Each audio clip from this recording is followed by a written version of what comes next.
Sup shooters, my name is Logan, aka Spiderhands, and welcome to SP Reviews, where today we're going to be checking out a track from an act named Poulson, titled Can't Let Go. And if we switch over to here, we actually have the YouTube video on the screen. Can't Let Go, produced by Poulson, co-produced by Toy Boat Productions, and director of photography Joshua Fraser. So we're going to listen through this track from start to finish, and we're going to hear what you think. Let's go. Let's wait for the exit to exit full screen to go away.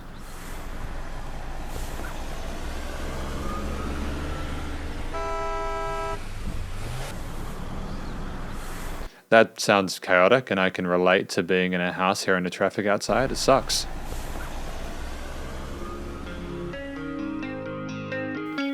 Oh, a beautiful tone there, a bit of chorus on that.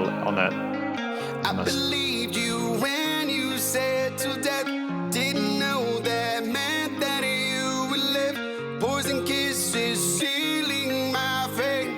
Venom spread like fire through my veins. Missed the signs of hunger in your eyes. Sorry to interrupt. I'm liking the overall tone of this. It's very polished, isn't it? The vocals are hitting all the right notes. Nice to have that filter kick coming in here. And that guitar riff is very supportive of everything else that's going on. That night we met 'cause I was hypnotized that your embrace would keep me safe. Till it became a cage I had to break. The trance. Interesting tone of that snare drum. Nice build in intensity though.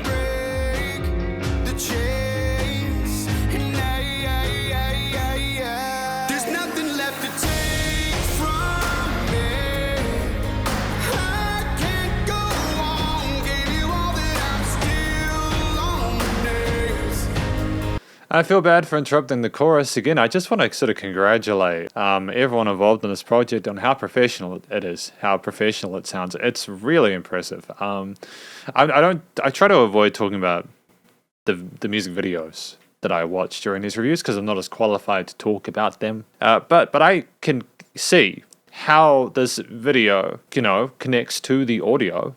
The sound, the vocals, the story that's being told. Very easy to understand what's going on here from an audio-visual standpoint, but also I feel like I'd get it just as well if I was listening to this track on my own.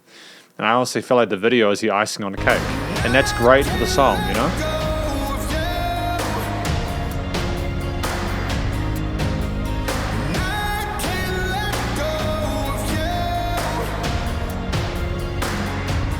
Really great reverb change on the percussion as well. Oh, straight into that second verse, great.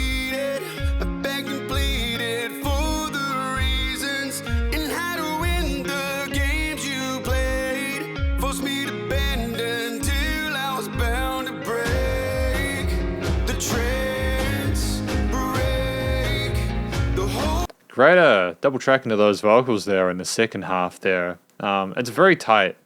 Those harmonies are hit well. They're hit nicely. Yeah, it doesn't really sound like there is a note out of place. I'm kind of coming to terms with the lack of like a full drum kit in the chorus. I think it works to the benefit of this track. It kind of sounds like tribal sort of war drums, which when you're talking about the dissolution of a relationship makes a lot of sense. People go to war with bottles and chains over that stuff,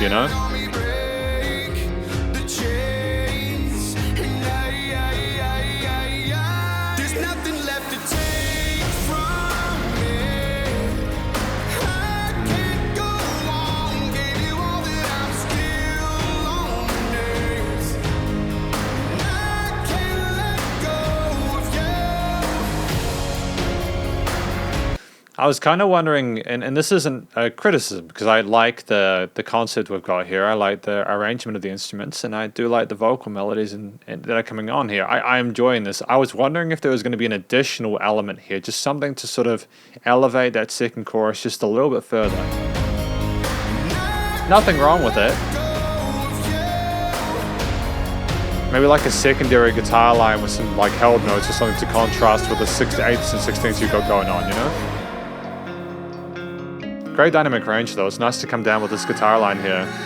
It's a really interesting guitar line as well. You're not just rolling with the triads. You've got some seconds and fourths going on there with those notes. illustrates the complexity of the situation.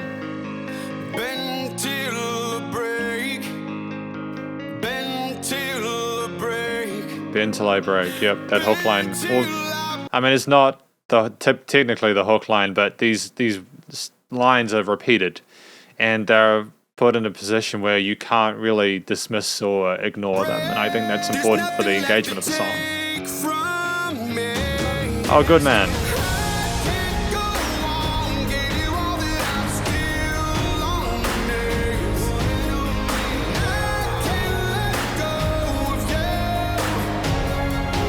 Oh, I get it. I get it.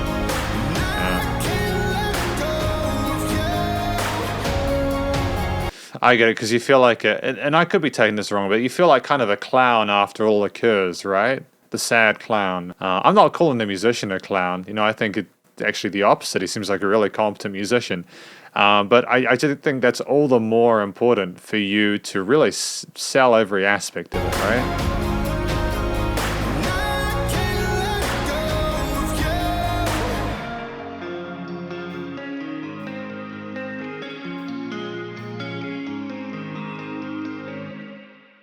Yeah. I like the shot of him looking at the balloon at the end, wondering what he's doing. You know, where he's going with it. It's really good. Like, it's a really good track. Because this is my review, my conclusion of my review of Can't Let Go by Chris Poulson. We have a musician here who is telling the story of finding someone at a bar, I assume, and then that there's an instant attraction and they're in their honeymoon phase, and there's nothing but good feels and good vibes, and then it's slowly over the track, you know, you wonder why they can't let go, because there don't seem to be any cracks, but then the cracks start to form in the second half in that verse there, and then eventually you get to the third, kind of structured like a film with the A, B, and C sections, where you have him kind of realizing just how much of a clown he feels like for getting involved with that situation and for believing in love.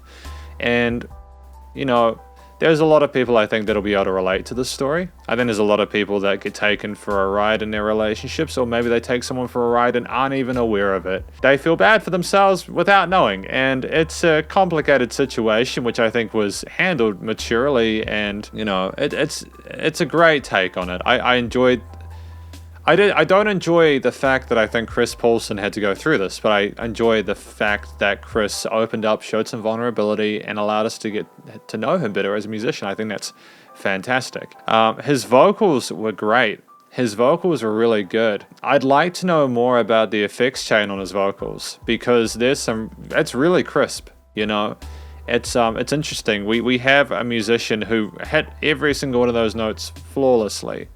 And I liked the power behind it as well. The compression was stunning. But to get back to his actual technique, I liked the fact that he knew when to really kind of engage with it, really belt his heart out on those hooks and such. And in the verses, he was a little bit quieter, like he was more explaining it between bouts of really suffering. And I think that introspection comes through really authentically within this track, and I'm proud again of Chris for putting that forward. Yeah, really solid vocal performance, interesting melodies there. There was enough variation, and there could have occasionally been like an extra melodic tail in some of the melodies and stuff like that, but I understand as well that with certain types of music, you want to keep it a bit more safe, a bit more sort of conservative with the amount of variety you have, simply so that people can just kind of vibe with it and accept it for what it is, and that's totally okay. I think the structure of it, you had those sort of guitar arpeggios and the quieter parts without the drums at the start, and I think the guitar was that main sort of point of focus for a lot of it when the vocals weren't there.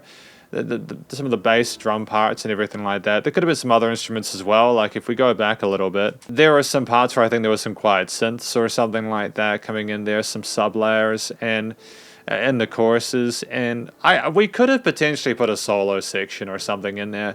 It would have been really cool, and I know maybe it's a little bit cheesy potentially. I could be completely off loop, but it would have been cool if we'd had like a little solo or something like that just before the interlude.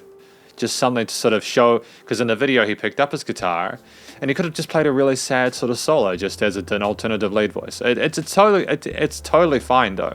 Don't get me wrong, I'm not complaining about it. I'm overall very happy with this track. There's just things I hear as we go along. I've done 1,000 of these at this point. Really enjoyed the actual instrumental performance.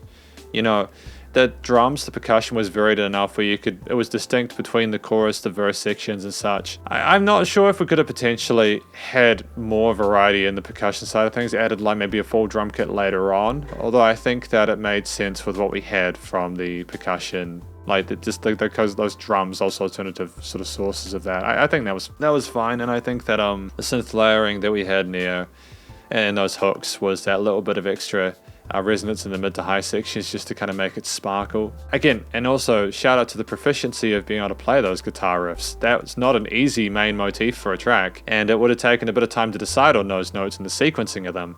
But I got to give a shout out to Chris Poulson. They knew exactly what they were doing. The production, the recording, mixing, and mastering was absolutely splendid. Like, honestly and legitimately, I have not really any complaints about it.